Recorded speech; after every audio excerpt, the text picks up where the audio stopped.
Hello, friends. Welcome to another edition of the Get CyBUr Smart Podcast, your 7 to 10 minute educational look into this crazy thing we call cyber. I'm your host, retired FBI Supervisory Special Agent Darren Mott. And in this episode is part 3 of protecting seniors online, the how the bad guys are targeting seniors. So before I get rolling on this particular podcast, I just want to check my other feeds to make sure there's actually audio coming from that. Let's see. Protecting seniors online, the how the bad. There is on that one. That's good to see. And on this one, I don't know. That doesn't look. Oh, I saw this muted. Let's unmute. Find the how the bad. There is on that one. Okay, there we go. So I know both are working. So good. I appreciate your tolerance. If you're listening on the podcast, thank you for putting up with me to messing around with the audio on the video feeds. And I also, if you are watching this probably after I've recorded, I appreciate that because I know that I've rescheduled this a couple times. I've changed how I'm pushing this out. This is through my OBS system on my computer.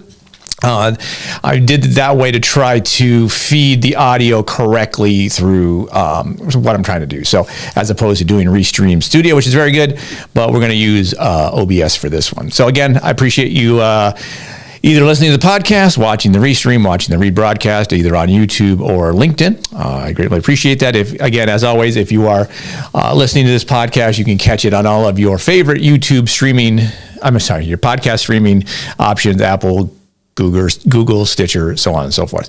And hopefully the video on this is a little better than it was in the past. I upgraded the Restream process, so the video should be a little better. So this is going to be how bad guys are targeting seniors. Remember, this particular series is dealing with how to protect seniors online. And so last week we talked about who the bad guys are that are targeting seniors. Today we're going to talk about kind of how they're doing that. So let's get right into that here.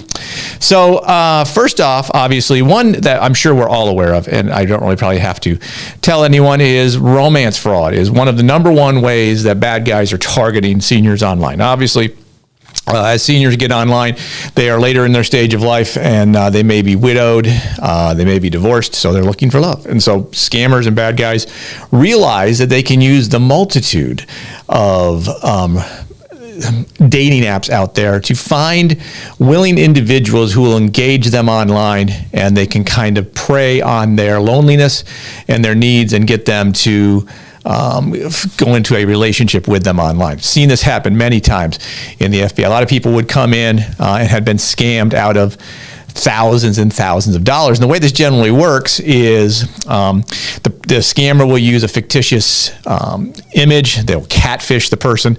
And so the person will think they're dealing with a doctor or someone overseas. And then they'll say, hey, I'm coming home in a week. Hopefully we can get together and meet. And then something will happen and they'll say, I lost my wallet. I lost my credit cards. And so I can't get on the flight to come home. Can you wire me $2,000 so I can get an air flight to come home? And they'll start down that road of requesting money upon money upon money. And again, these people have fallen for the person online through the fictitious persona that has been created, and they'll continue to send money to that person before they realize that there's kind of a scam here. I had a lady come to us in Charlotte. This was going back 14, 15 years ago. This is how long this has been going on. And she had sent $50,000 to someone overseas thinking that it was the love of their life and that she was helping them try to get back over. And so fortunately, one of the things I've started to see is that local banks are recognizing this kind of fraud and are questioning people who go in to do wire transfers. Not enough for doing it really, but there are some that are at least recognizing this particular fraud and taking means to try to mitigate that. So again, all of this that I'm going to talk about today, if you're a family member of someone who is considered a senior, then take a look for these kind of scams so you can, again, help them realize that this is probably not real and they should stop sending the individual scammer money. Second one, government impersonation. You've probably all experienced this yourself, where you get that phone call that says, I'm from the Internal Revenue Service, and we re-looked at your taxes and you owe us $10,000. If you don't pay it, we're going to come and arrest you, and that kind of thing. So again, they are targeting on seniors gullibility, for lack of a better term. And, people, when they talk to people on the phone, tend to believe what they're hearing, kind of like they believe what they see online.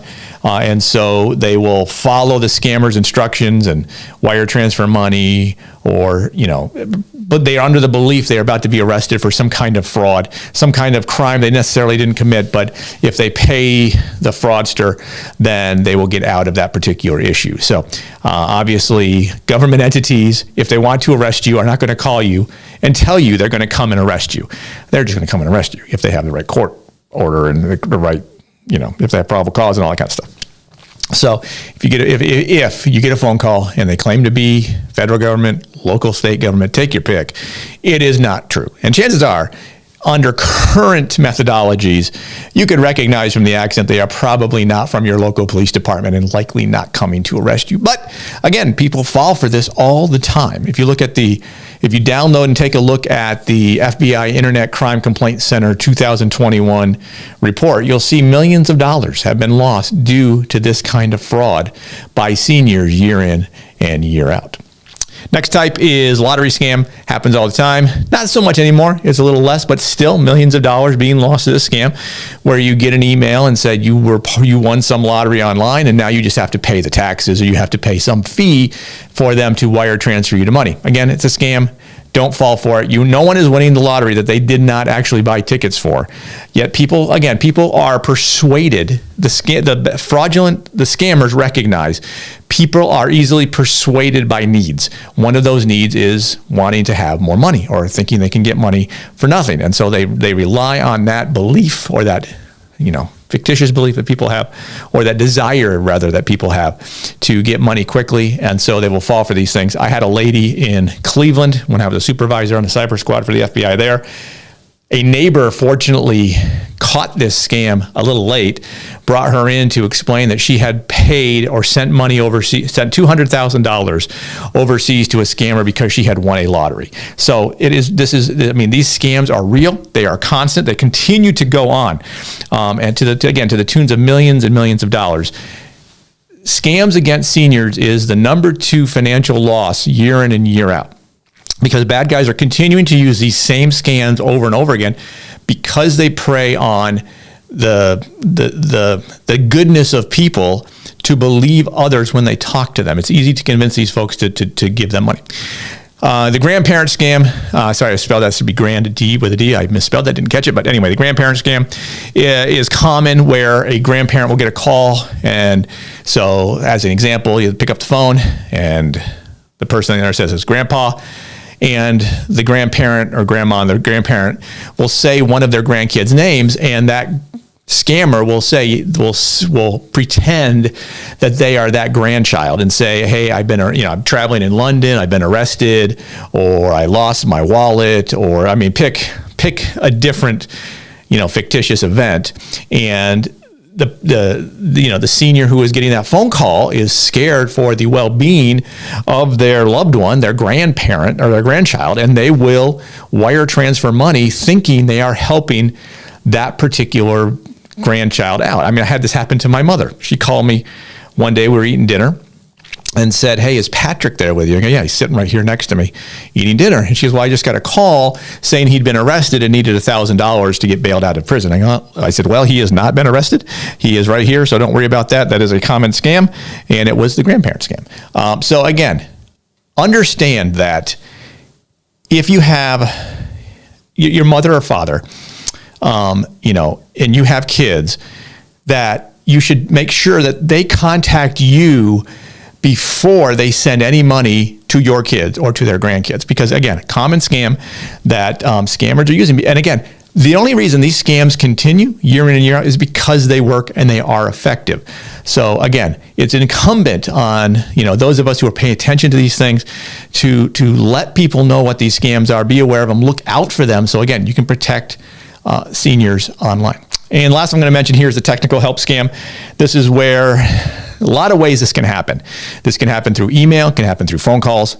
The one I've seen most recently is it's a lot of emails with this particular type of scam where it says, "Hey, your McAfee antivirus subscription has been renewed for $350. If you don't want to continue the subscription, call this number and we will reimburse you. Basically what will happen in this, and if you look on my Get Cyber Smart podcast, I have an episode where I actually talk to one of these scammers. They think they are talking to a potential victim, but I kind of roll him out for a while. But anyway, so they will get the victim to download a remote access tool that will give the bad guy access to their computer, where they can upload malware, they can steal files off of that computer, they can put a keystroke logger to grab passwords, they can do a whole host of bad things on the victim's computers. So again, I mean, McAfee's one, Norton's another. I've seen it where it's Amazon, and where a fraudulent, you bought a $700 computer on Amazon. If this is not real, call this number to get the charge reversed. You do that, and then you end up, the senior, the victim, will end up and again, these frauds don't happen just to seniors. Certainly people who are not seniors can also fall victim to these frauds, but they are primarily targeting seniors because the success rate they've had with it. But so the Amazon one, you buy something on Amazon, and at this point, everybody's buying stuff on Amazon, and you end up giving them information, and they may end up asking, hey, okay, we'll reverse the charge to your credit card. Just give us your credit card number. So you think, okay, well, I'm going to get my money back, so here's my credit card number. And then they basically take all the money off your credit card. So there's a lot of ways a technical help scam does this, either by getting access to your computer, by getting access to your credit cards. I had my brother-in-law called me because his mother had fallen to this. She was in her 80s, and she had given the fraudster like 3 or 4 different credit card numbers over the course of these conversations. And so, again, I tell you all this because these scams work. They continue to work. And next week, we are going to talk about how to protect yourself from these scams. So in other words, what do you need to do? What do you need to do to help your senior that you are helping not become a victim? Because the goal of all this is to make sure to prevent people from becoming victims of cybercrime.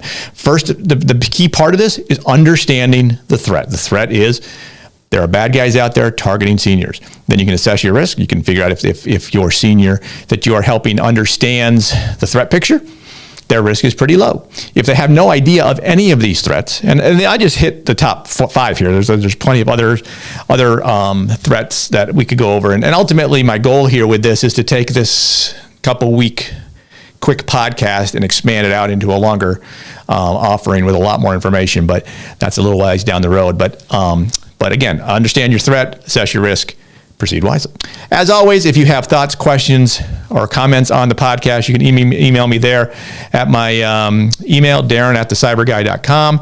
You can find videos on YouTube, the Get Cyber Smart YouTube channel, and there's my LinkedIn. That's probably the easiest way really to get in touch with me is to go to my LinkedIn page or follow me there. I give a lot of information on a daily basis about different cyber topics.